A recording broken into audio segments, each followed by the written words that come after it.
ये बात किसी से ढकी छुपी नहीं है कि पाकिस्तान में गुर्दे का मरीज़ जब डायलिसिस पे जाता है तो इस सिचुएशन को उस मरीज़ के गुर्दे के मर्ज़ का और उस मरीज़ का एंड समझा जाता है। हालांकि रियलिटी में डायलिसिस के वक्त गुर्दे के मरीज़ की एक नई ज़िंदगी शुरू हो सकती है, एक हेल्दी और फुलफिलिंग ज़िंदगी।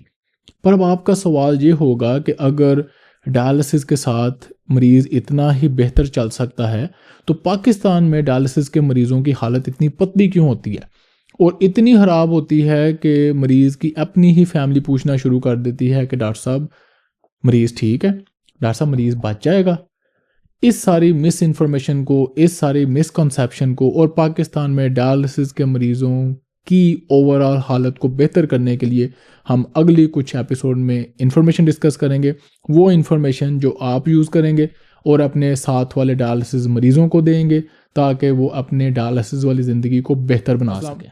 अस्सलाम वालेकुम, डॉक्टर वैज़का from expert council clinic of Lahore, अपने घर वाले स्टूडियो से अपनी नेफ्रोलॉजी सीट पर। अनफॉर्चुनेटली या फॉर्चुनेटली मैं पिछले 2-2.5 साल क्रॉनिक किडनी डिजीज़ में इतना मगन हो गया कि मैं डायलिसिस और ट्रांसप्लांट वाले मरीज़ों के लिए बहुत ज़्यादा कंटेंट क्रिएट नहीं कर सका, जो कि पाकिस्तान में बहुत ही मिस इन्फॉर्म्ड हैं और बड़े ही अंडर सर्व्ड हैं। अब इस डिले की वजह ये थी कि जब मैंने इस चैनल का आगाज़ किया, पाकिस्तान में मरीज़ देखने शुरू किए, तो उस वक़्त मेरे पास मरीज़ पहुंचता था स्टेज 5 पे, क्योंकि उसको किसी ने बता दिया हुआ था कि नेफ्रोलॉजिस्ट का काम होता है डायलिसिस करना और मरे हुए मरीज़ को आगे कब्र में पहुंचाना। तो वहाँ से हमने इसको चेंज करना शुरू किया। अब अल्हम्दुलिल्लाह 2-2.5 साल के बाद लाखों पेशेंट हमारे व्यूअर्स हैं, लाखों पेशेंट्स अपनी ज़िंदगियाँ बदल चुके हैं। उनको क्रिएटिनिन का, प्रोटीन यूरिया का, गुर्दे के मर्ज़ का पता है। वो अपने नेफ्रोलॉजिस्ट के साथ, मेरे साथ, अपने रेगुलर डॉक्टर के साथ डिबेट करते हैं कि आपने मेरा प्रोटीन यूरिया क्यों नहीं चेक किया, आपने मुझे अच्छी डाइट का क्यों नहीं बताया, आपने मुझे एक्सरसाइज का क्यों नहीं बताया, किस दवाई का क्या काम है। अब इन सारी चीज़ों से इतना फ़र्क पड़ चुका है कि मेरा ख्याल है मैंने इस तरह की एक रेवोल्यूशन स्टार्ट कर दी है कि अगर मैं इस टॉपिक पे और बात ना भी करूं तो मेरे मरीज़ ही पाकिस्तान में एक रेवोल्यूशन ले आएंगे, जो कि अपने साथ वाले गुर्दे के मरीज़ों को, डायबिटीज़ ब्लड प्रेशर वाले मरीज़ों को खुद एजुकेट कर सकते हैं और मोस्ट लाइकली डॉक्टरों को भी अकाउंटेबल बना सकते हैं। अब हम थोड़ा फोकस करते हैं डायलिसिस की तरफ। गुर्दे के मर्ज़ की बात चलती रहेगी, उसको हम ख़त्म नहीं करेंगे, लेकिन हम थोड़ा सा फोकस डायलिसिस के मरीज़ों पर भी करते हैं। स्टार्ट हम करते हैं कि डायलिसिस के मरीज़ की खराबी पाकिस्तान में शुरू होती है उसकी ट्रांजिशन से।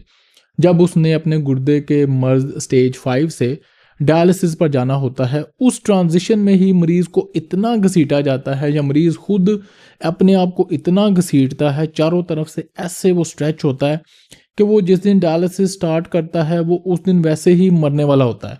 तो सिर्फ उसको कफन दफन से पहले कोशिश की जाती है कि चलो अब इसका खून साफ कर लेते हैं। वो भी एक मिसकंसेप्शन है, वो भी मैं आपको बताता हूँ। होना क्या चाहिए जब आप स्टेज 4 पे आए, आपका EGFR 30 से कम हुआ, ठीक है, आप और इम्प्रूवमेंट करें, लेकिन जो ही आप EGFR 20 को हिट करते हैं, स्टेज 5 की तरफ आ रहे हैं, तो ये एक सबसे अच्छा टाइम होता है अपने आप को प्रिपेयर करना डायलिसिस के लिए। आपको पता होना चाहिए ट्रांसप्लांट आपके लिए अच्छी ऑप्शन है, आप पेरिटोनियल डायलिसिस करना चाहते हैं, आप हीमोडायलिसिस करना चाहते हैं। ये सारी इन्फॉर्मेशन जब आपके पास होती है, आप या पेरिटोनियल डायलिसिस की कैथेटर डलवाते हैं या आप हीमोडायलिसिस के लिए फिस्टुला बनवाते हैं और बड़े आराम से बेसिक मेडिसिन लेके अच्छे लाइफस्टाइल के साथ चलते रहते हैं और फिर आप उन सिम्टम्स का, उन कॉम्प्लिकेशंस का वेट करते हैं जिनकी वजह से डायलिसिस इमिनेंट हो जाता है कि आपको उसी वक्त डायलिसिस स्टार्ट करना चाहिए। ये पूरी दुनिया का, महज़ब दुनिया का तरीका है। और फिर इस तरह पेशेंट EGFR 5-7 तक अपने लाइफस्टाइल के साथ अच्छा मेंटेन करते हैं और जो ही उनको वो चीज़ें नमूदार होती हैं जिनकी बेस पे डायलिसिस स्टार्ट होना होता है, जिनको हम अगले सेक्शन में डिस्कस करते हैं, वो डायलिसिस पे चले जाते हैं। पाकिस्तान में क्या होता है? पाकिस्तान में मरीज़ पहली बात तो डायग्नोज ही स्टेज 4 पे होता है, या अगर वो स्टेज 2-3 क्रॉस करके 4 और 5 पे पहुंचा है, तो उसके बाद वो आखिरी दिन था, डॉक्टर साहब मैंने डायलिसिस नहीं कराना, डॉक्टर साहब मैंने डायलिसिस नहीं कराना, डॉक्टर साहब डायलिसिस का बड़ा डर है, डॉक्टर साहब डायलिसिस के बगैर नहीं कुछ हो सकता। डॉक्टर उसको मेरी तरह कहता रहता है कि नहीं आप प्रिपेयर करें, आप माइंड बनाएं। मीनवाइल वो बैकडोर चैनल से जुगाड़ भी करता रहता है, कभी होम्यो, कभी हकीम, कभी माशाल्लाह कोई हर्बल, कभी कुछ। अब ये भी पाकिस्तानी मरीज़ की बदकिस्मती है कि उसके लिए ये बैकडोर चैनल्स पड़े हैं। दुनिया में कहीं ये काम और नहीं होता इंडिया के अलावा, और मरीज़ बड़े आराम से स्मूथली डायलिसिस पे ट्रांजिशन कर जाता है। पाकिस्तान में ये सारे बैकडोर चैनल करते हुए, मरीज़ घसीटते हुए फिर एक दिन वो गिर जाता है, या उसको स्ट्रोक हो जाता है, या उसका दिल रुक जाता है, या उसको चक्कर आ जाते हैं, या उसका पोटेशियम इतना ज़्यादा हो जाता है कि वो गिर जाता है। फिर उसको हॉस्पिटल में ले जाते हैं, फिर उसको ज़बरदस्ती गर्दन में नाली घुसा के उसका डायलिसिस करते हैं। फिर वो वैसे ही बेचारा इतना सेहतमंद लगता है जैसे मरा हुआ है, और उसके बाद वो डायलिसिस स्टार्ट करता है अपनी ज़िंदगी की वीकेस्ट स्टेज पे। डायलिसिस स्टार्ट करने से पहले आप इमेजिन करें कि एक हेल्दी चलता फिरता वर्जिश करने वाला गुर्दे का मरीज़, और एक वो मरीज़ जो गिर गया, ऑलमोस्ट मर रहा था पिछले कुछ महीनों से, उसका डायलिसिस स्टार्ट करते हैं, तो दोनों में क्या ज़मीन आसमान का फ़र्क होगा। तो इस स्टेप से ही आपके डायलिसिस के बुरे दिनों का आगाज़ हो जाता है, वही डायलिसिस जो कि बड़े एक अच्छे तरीके से किया जा सकता था।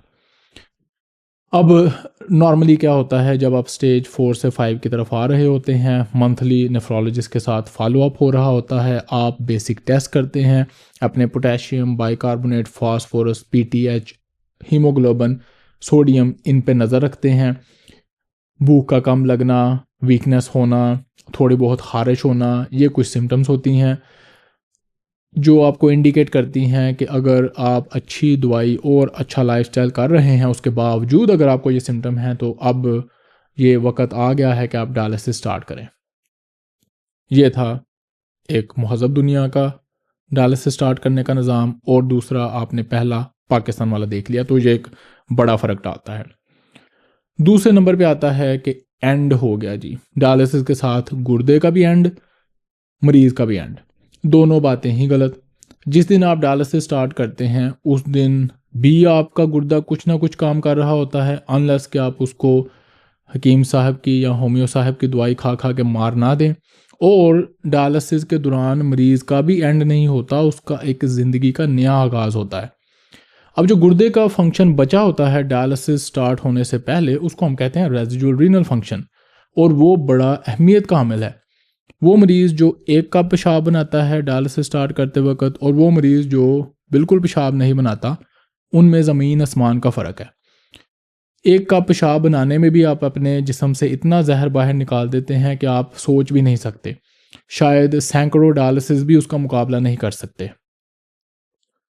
तो बहरहाल रेजिडुअल रीनल फंक्शन वो गुर्दे का काम होता है जो आपका बचा रहता है, आहिस्ता आहिस्ता वो भी कम होता जाता है जो ही फाइब्रोसिस बढ़ती जाती है, लेकिन उसकी बड़ी अहमियत है, और उसको अपने अच्छे डायलिसिस के साथ, अच्छे लाइफस्टाइल के साथ डायलिसिस स्टार्ट होने के बाद भी मेंटेन करना होता है। और ये वो रेजिडुअल रीनल फंक्शन होता है जो पेरिटोनियल डायलिसिस में ज़्यादा लंबे अरसे तक बचा रहता है, जिसकी वजह से पेरिटोनियल डायलिसिस के पेशेंट इतने सिक नज़र नहीं आते जितने के हीमोडायलिसिस के पेशेंट नज़र आते हैं।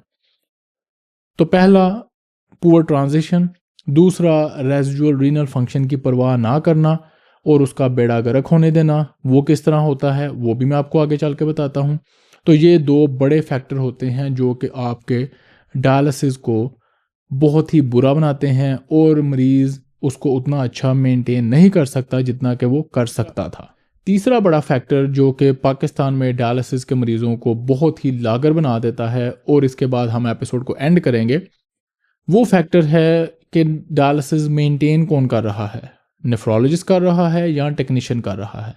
पाकिस्तान में डायलिसिस स्टार्ट होने के बाद ना नेफ्रोलॉजिस्ट की कोई ट्रेनिंग है, वो मरीज़ को टेक्नीशियन के हवाले कर देता है, और टेक्नीशियन बेचारे को कुछ अता पता नहीं होता, वो समझता है कि वो डॉक्टर है, वो नेफ्रोलॉजिस्ट है, वो को बहुत बड़ा एक्सपर्ट है, उसको पता है उसने हज़ारों डायलिसिस किए हुए हैं, लेकिन उसकी इन्फॉर्मेशन इतनी ही होती है जितनी किसी मज़दूर की होती है, वो मिस्त्री वाला काम नहीं कर सकता।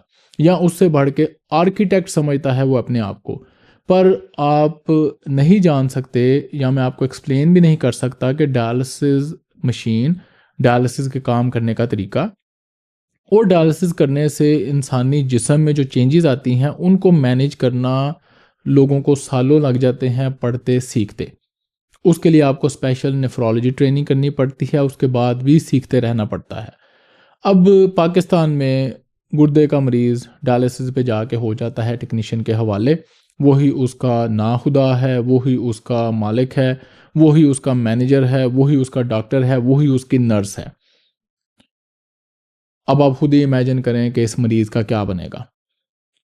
तो ये एक और बड़ा फैक्टर है जिसकी वजह से पाकिस्तान में डायलिसिस का मरीज़ और ज़्यादा ख़राब हो जाता है।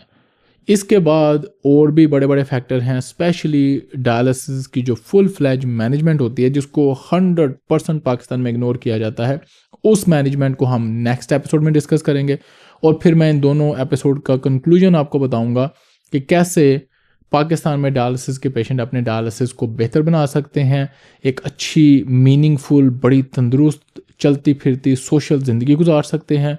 और ये लाजम नहीं है कि डायलिसिस पे जाने के बाद आपने बिल्कुल आइसोलेटेड हो जाना है, सिक हो जाना है, रह जाना है। एपिसोड को एंड करते हैं छोटी सी समरी के साथ कि पाकिस्तान में डायलिसिस के मरीज़ की हालत बहुत ख़राब होती है, जिसकी कुछ पैल्पेबल वजूहात हैं जिनको हम सही कर सकते हैं। उनमें सबसे पहली पुअर ट्रांजिशन, कि मरीज़ उस दिन तक डायलिसिस स्टार्ट नहीं करता जिस दिन वो मरने वाला नहीं हो जाता। नंबर 2, जो हमारा रेजिडुअल रीनल फंक्शन है हम उसके एहतियात नहीं करते। नंबर 3, डायलिसिस की मैनेजमेंट हो रही होती है टेक्नीशियन के अंडर, नॉट के नेफ्रोलॉजिस्ट के अंडर।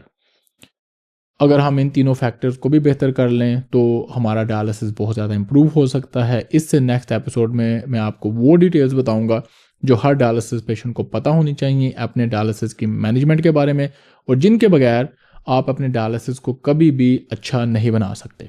डायलिसिस के बारे में आपका अभी तक क्या एक्सपीरियंस है? अगर आप डायलिसिस कराते हैं तो आप अपने आप को सेहतमंद या अच्छा समझते हैं, या आप भी उसी तरह समझते हैं कि बस मैं ख़त्म हो गया? आपने ये सोच खुद भी चेंज करनी है, दूसरे मरीज़ों को भी चेंज करनी है, और डायलिसिस में ही हमने पाकिस्तान में पॉजिटिविटी लेके आनी है। आपने बस इसको इसी तरह ही समझना है कि मेरे पास इतने ही पैसे हैं और इसी में मैंने अच्छा सीखना, अच्छा जीना और खुश रहना सीखना है। अपना एक्सपीरियंस ज़रूर शेयर कीजिएगा। मुझे भी इसमें फ़ीडबैक चाहिए, क्योंकि जितने आप सवाल करेंगे, जितने आप कमेंट्स करेंगे, मेरी भी इंफॉर्मेशन में इजाफा होगा। और हमारी मुलाकात होगी अगली एपिसोड में। अल्लाह हाफ़िज़।